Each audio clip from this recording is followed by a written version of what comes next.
네, 미국의 코로나19 확산세가 좀처럼 진정이 되지 않고 있습니다. 전체 50개 주 가운데 절반이 넘는 곳에서 환자가 다시 증가하고 있는 것으로 나타났는데요.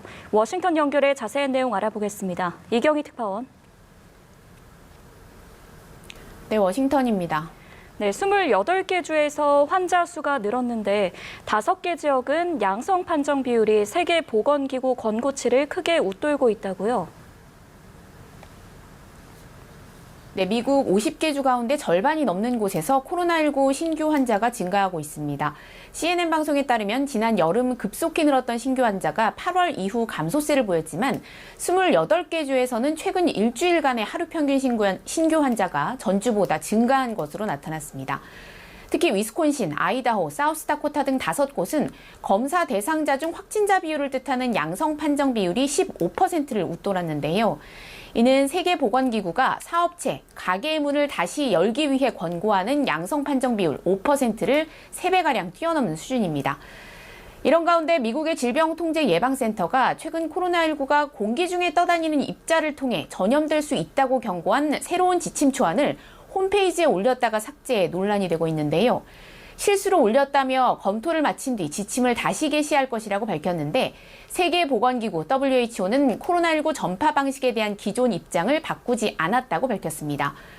여전히 코로나19는 주로 비말을 통해 전염되며 환기가 제대로 되지 않은 밀폐되고 밀집된 공간에서는 에어로졸 형태로도 감염될 수 있다는 건데 이를 바꿀 만한 새로운 증거는 나오지 않았다고 전했습니다. 네, 다른 소식도 짚어보겠습니다. 트럼프 행정부가 이란에 대한 유엔 제재를 복원하고 이란 국방부를 포함한 주요 인사와 단체를 제재 대상에 올렸습니다. 북한과의 협력을 차단하는 데 주력하겠다고도 밝혔다고요. 네, 마이크 폼페이오 미 국무장관은 국무부에서 기자회견을 열고 대이란 유엔 제재를 복원했다고 밝혔습니다. 이에 따라 이란의 우라늄 농축 작업에 관여한 핵심 인물 2명을 제재 대상에 포함했으며 이란 과학자 5명도 제재 대상에 이름을 올렸습니다. 이란의 탄도미사일 프로그램을 위한 물품의 주요 생산자와 공급자도 제재 대상에 포함됐고 핵무기 프로그램과 관련해 27개 단체와 개인에 대해서도 새 제재가 내려졌습니다. 또 이란에 협력한 베네수엘라의 니콜라스 마두로 정권도 제재 대상에 올랐습니다.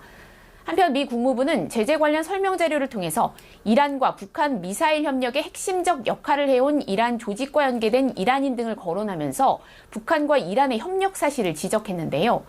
관련 인물들을 제재 대상에 포함시키는 한편 이란이 북한과 협력하는 것을 막기 위해 할 수 있는 것은 무엇이든 하겠다고 밝혔습니다.